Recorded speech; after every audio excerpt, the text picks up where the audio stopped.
Olá, boa noite a todos. Segunda-feira, 21 de março, começamos mais uma semana juntos e com muita informação. Veja os destaques de hoje aqui no Segunda Edição. Cancelado. Depois de bate-boca entre defesa e acusação, júri de Alexandra Dolgokenski é adiado. Saiba quando a mãe acusada de matar o próprio filho deve ser julgada pelo crime. Multados. Depois do Grenal, o destaque é o extracampo. Veja quanto Grêmio e Inter vão ter que pagar pelos atos violentos de torcedores. 250 anos. Já já, a capital dos gaúchos vista do alto. Homenagem do Segunda Edição na semana de aniversário de Porto Alegre. Orgulho da gauchada de quem nasceu e vive em Porto Alegre. O SBT Rio Grande Segunda Edição começa agora e eu te convido, vem com a gente.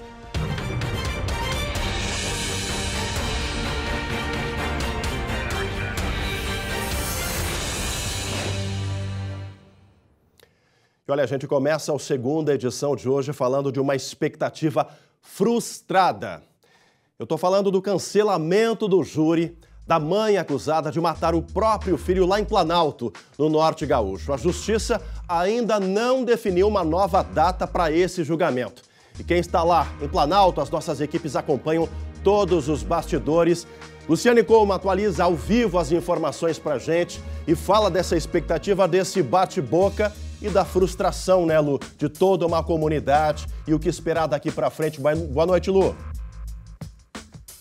Boa noite, Chemali. Boa noite a todos. Pois é, né? O que era para ser o primeiro dia de julgamento foi um dia de confusão, bate-boca e do cancelamento do júri da Alexandra Dolgokenski, que, como você disse, não tem data por enquanto para ocorrer, ou seja, não tem ainda uma data definida.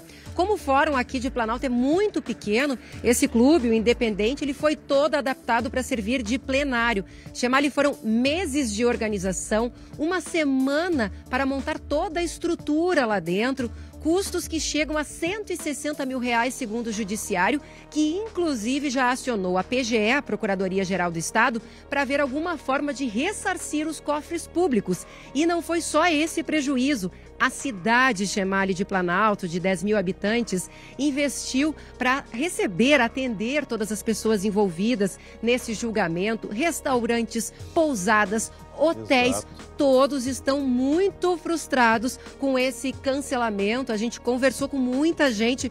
A palavra que a gente ouvia era que palhaçada toda essa, né? As pessoas realmente estão muito surpresas com esse adiamento, porque a sessão no fim durou apenas 11 minutos. Veja então os detalhes de todo esse dia, acompanhado pela equipe do Lucas Abate, pela Ingrid de Oliveira pela manhã e pela nossa agora à tarde, na reportagem que a gente preparou.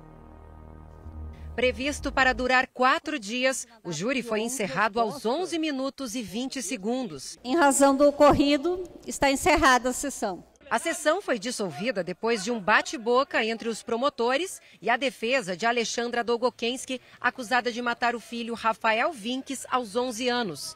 Os advogados abandonaram o plenário. Milhões de assessores e não trabalharam legal. Quem viu foi a defesa. O senhor está rasgando o código de ética da advocacia. A defesa afirmou que há uma incongruência no processo ao apresentar um áudio de celular atribuído ao menino. Seria uma mensagem da criança para o pai, feita na noite de 15 de maio de 2020, quando, segundo a denúncia, Rafael já estava morto. Sim, ela tá falando com a minha mãe ali. De acordo com a confissão da mãe, a criança foi estrangulada com uma corda na madrugada anterior, porque não a obedecia. Alexandra também confirmou esse horário na versão mais recente, em que acusa o ex-marido e pai de Rafael de cometer o assassinato. O Ministério Público reclamou do cancelamento depois de uma grande mobilização. Por falta de estrutura, o salão de festas de um clube foi adaptado para receber testemunhas, jornalistas e os jurados, que nem chegaram a ser sorteados. Saem do plenário, porque sabia que ia ser condenada. Mas e cadê a consideração com a comunidade de Planalto? Uma nova data ainda será marcada. Segundo o Tribunal de Justiça, os advogados que abandonaram o plenário podem ser multados. A defesa alega que só retomará o júri depois de confirmar a autenticidade do áudio. É fundamental que se faça essa perícia, não tem outra alternativa. A tia de Alexandra diz que a voz não é de Rafael. A voz não é a voz dele. Pai do menino, que seria testemunha, ficou revoltado com o adiamento. Já vai para 3 anos, vamos ficar nessa enrolação até quando, né? Olha, se essa perícia, se esse suposto áudio não mudar nada no julgamento, o mínimo que eu posso dizer é que essa atitude da banca de defesa da ré foi uma tremenda falta de respeito com a sociedade gaúcha. Com todo o respeito que eu tenho ao doutor Jean Severo, doutor Nagelstein, mas esse teatro que faz parte do Tribunal do Júri, se não mudar, na sequência, é a prova de que houve, sim, falta de respeito. Vamos aguardar os desdobramentos. A PGE já foi acionada, né? Toda a imprensa mobilizada, a opinião pública, a comunidade de Planalto, para ter um início de júri dessa forma. Vamos aguardar. E olha, a Polícia Civil, de um outro caso também conturbado, evidentemente bem menor do que essa questão lá de Planalto. Mas a Polícia Civil não encontrou provas contra um motorista de aplicativo que havia sido apontado como responsável por ter dopado uma jovem, isso aqui na capital gaúcha. Nós acompanhamos esse caso que aconteceu no mês de fevereiro. Por isso vamos para a redação conversar com a Gabi Lerina, que está acompanhando os desdobramentos. Gabi, é verdade ou mentira? Qual é a posição da polícia, minha amiga? Boa noite. Oi, Chema. Boa noite para ti, a todos que estamos acompanhando. Pois é, né? Esse caso, Chema, aconteceu no dia 26 de fevereiro, como a gente estava trazendo as informações, e partiu de uma denúncia da Evelyn Moraes, como você disse, de 22 anos. Ela contou, inclusive, aos investigadores, Chema, que ela ela pulou do veículo que estava em movimento para tentar escapar deste motorista por aplicativo. E isso foi o que ela alegou. Por quê? Porque ela estava com medo de ser dopada por esse homem. Aí, claro que a investigação iniciou e aí, depois de um mês dessa investigação, hoje se teve a conclusão deste inquérito. A Delegacia da Mulher concluiu o seguinte, que não houve prática de qualquer crime por parte do motorista do aplicativo e que essa jovem, a Evelyn Moraes, forneceu informações com uma série de incoerências e que, portanto, Chamari, ela foi indiciada pela prática do crime de denunciação caluniosa com pena que vai de 2 a 8 anos. Ela disse que tinha medo de ser dopada porque estava sentindo um cheiro diferente que ela não reconhecia. Sim. E que esse cheiro saía do ar-condicionado do veículo. Portanto, ela resolveu pular de dentro do veículo que estava em movimento. Vamos ouvir o que disse a delegada do caso, a Gisilaure Rocha.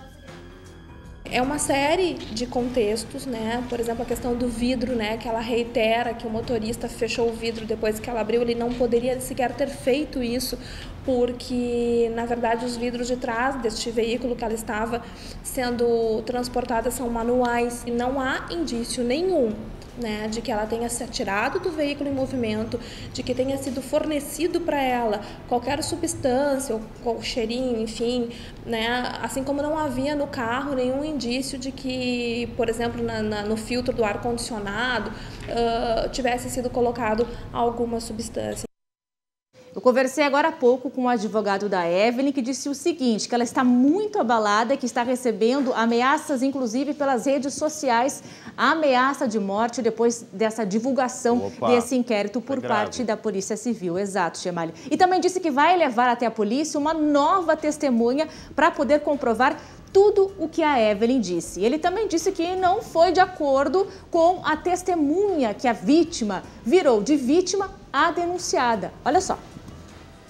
Foram desrespeitados os direitos constitucionais dela, porque ela não tinha conhecimento que estava sendo investigada. Ela estava sendo tratada como vítima, só com base em suspeitas infundadas. Ela foi indiciada pelo crime de denunciação caluniosa, sem que ela tivesse a oportunidade de apresentar sua versão dos fatos quanto investigada. Ela só falou na qualidade de vítima. Só para a gente encerrar, então, chamar a delegada a fazer o seguinte alerta, que um caso assim é um caso de exceção, né? Então, portanto, que essa situação não desencoraje outras mulheres, porque crimes de assédio, Chamalha, acontecem todos os dias com mulheres em qualquer lugar, em qualquer horário. Então, que as mulheres continuem denunciando e procurando a polícia, Chamalha. Não, sem dúvida, Gabi. Agora, a questão toda é o trabalhador do transporte de aplicativo que já recebe uma carga de desconfiança e quando se depara com uma situação dessa, onde a Polícia Civil inocenta ele e coloca a responsabilidade em cima da denunciante, falsa comunicação de crime também é crime. E atenção, Zona Sul de Porto Alegre, porque amanhã foi de terror para quem saía para trabalhar aqui na capital gaúcha. Um tiroteio aqui no Morro Santa Teresa deixou 2 mortos, entre eles um adolescente e 3 feridos. É o destaque que abre o Giro de Notícias. Imagens mostram a troca de tiros que aconteceu durante uma abordagem policial no bairro Santa Teresa. Segundo a investigação, o confronto aconteceu após suspeitos reagirem à ação. 3 pessoas foram presas. Veículos, celulares e armas foram apreendidos. Segundo a Polícia Civil, a ação de hoje está ligada à morte de uma pessoa em frente a um bar na última terça-feira na mesma região. Um recém-nascido foi encontrado morto dentro de um container de lixo em Porto Alegre. O corpo foi localizado por um morador de rua na Avenida Cristóvão Colombo. Ele avisou uma unidade do Corpo de Bombeiros que fica a poucos metros da lixeira. Segundo os bombeiros, a placenta inteira estava dentro do container. Alô, Zona Sul do estado, a Polícia Civil prendeu a mulher que realizava assaltos junto com um comparsa lá em Rio Grande. A prisão foi ontem no centro da cidade, local dos ataques. A criminosa tinha um mandado de prisão contra ela porque arrebentou a tornozeleira eletrônica que usava. Na delegacia, foi reconhecida pelas vítimas e encaminhada ao presídio feminino de Rio Grande. A assaltante tem diversos antecedentes por roubo. O companheiro dela segue foragido.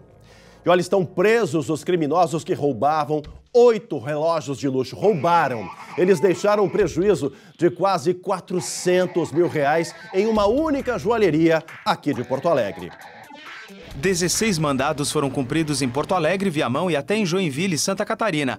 5 pessoas foram presas. Segundo a polícia, o crime aconteceu em novembro do ano passado, na saída de um shopping na zona norte da capital. O dono da joalheria e uma funcionária saíram do shopping e foram até o estacionamento de um prédio próximo. Lá foram abordados por 4 indivíduos armados. Eles levaram 8 relógios avaliados em R$375 mil. Um dos presos foi detido na zona norte de Porto Alegre por porte ilegal de arma. Ele estava com uma pistola calibre 9mm com numeração raspada. Na casa, a polícia também encontrou relógios caros de marcas famosas, mas não são os que foram roubados na ação. Há nos locais de busca, né, uma série de objetos, relógios especialmente, os quais não são produto do crime, mas foram alguns deles sim apreendidos, até para a gente entender melhor a origem desses bens. O líder do bando foi localizado em Viamão, em um condomínio fechado. Mesmo cumprindo pena com tornozeleira eletrônica, ele continuava comandando as ações. O que se percebeu é que havia, da parte dele, né, um bloqueio intencional desse dispositivo em momentos variados e justamente no momento do roubo isso ocorre. E para além disso, se comprova a vinculação dele, né? E esse que nós ouvimos é o delegado João Paulo Abreu, da Delegacia de Roubos do DEIC. Agora o esporte, ou seria mais um caso de polícia? Depois dos 3-0 do Grêmio em cima do Inter, a repercussão maior, infelizmente, é extracampo. A Justiça Desportiva condenou o Inter a pagar R$100 mil pelo arremesso de uma pedra por um torcedor colorado contra o ônibus do Grêmio. Pedrada que feriu o tricolor Vila Sante antes do Grenal, que não aconteceu lá no dia 26 de fevereiro. Já o Grêmio vai ter que pagar R$50 mil pela depredação de banheiros e cadeiras dentro do estádio Beira-Rio no mesmo dia. Além disso, o Tribunal de Justiça Desportiva ainda analisa as imagens do celular arremessado contra o jogador Lucas Silva do Grêmio no último sábado. Existe a possibilidade de uma nova punição ao Internacional. Desde que a multa até a perda de campo, desde multa até a perda de campo, desculpa. A possível punição só vale para jogos do Campeonato Gaúcho. Tá aí.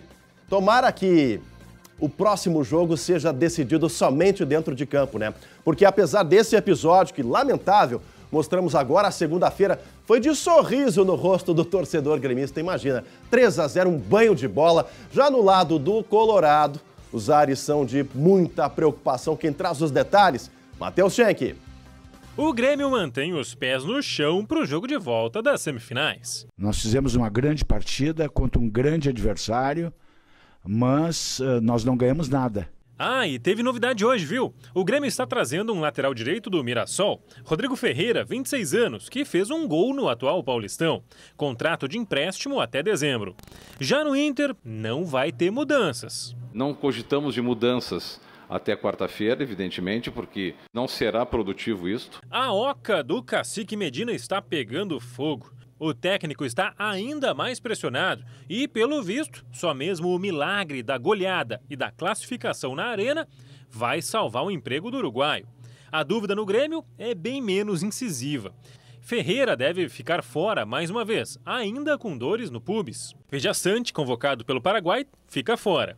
Thiago Santos deve voltar ao time. Mas ok, a segunda-feira ainda foi de curtição para o gremista e preocupação para o Colorado. Ainda hoje, aqui no segunda edição, Porto Alegre Vista do Alto. Imagens da capital dos gaúchos na semana em que completa 250 anos. A gente volta já já.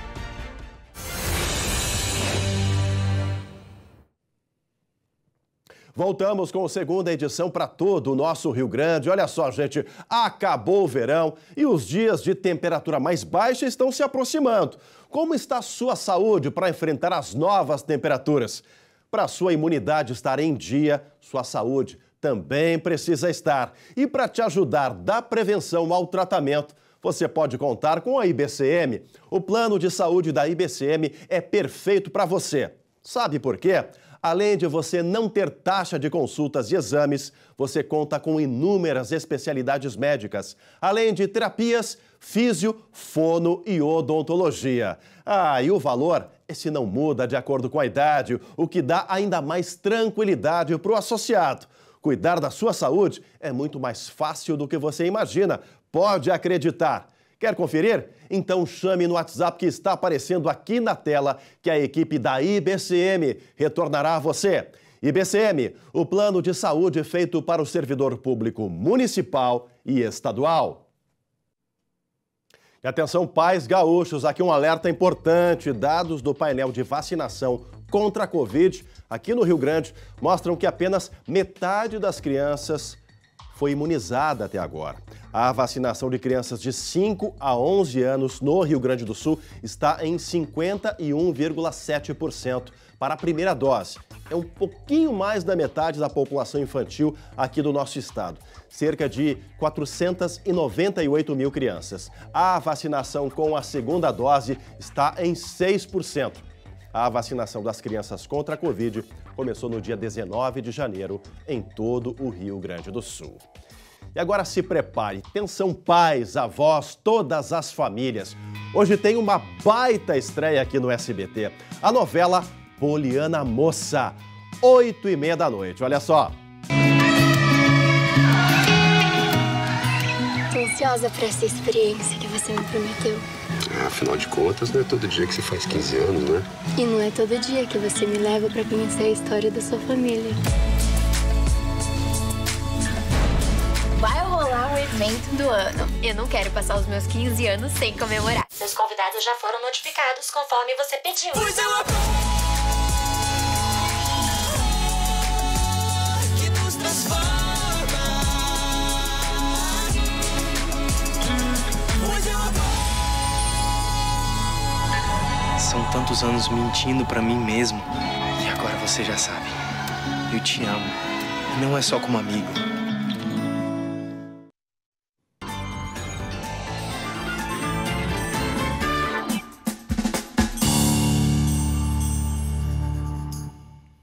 Tá chegando, gente, tá chegando o dia. No próximo sábado, dia 26 de março, a capital dos gaúchos completa 250 anos. E durante toda essa semana, a gente vai encerrar a segunda edição com imagens noturnas da nossa cidade. Uma homenagem que se integra à nossa programação especial pelo aniversário de Porto Alegre. Nos próximos dias, você vai ver também reportagens especiais e conteúdos exclusivos nas nossas redes sociais. Imagens belíssimas, noturnas, tudo visto de cima, Porto Alegre ainda mais bela, ainda mais radiante.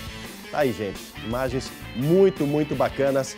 Obrigado pela companhia nesse início de semana. Na sequência, o SBT Brasil amanhã, 11h30, SBT Rio Grande. E a gente volta às 7h20 da noite. Tchau, tchau!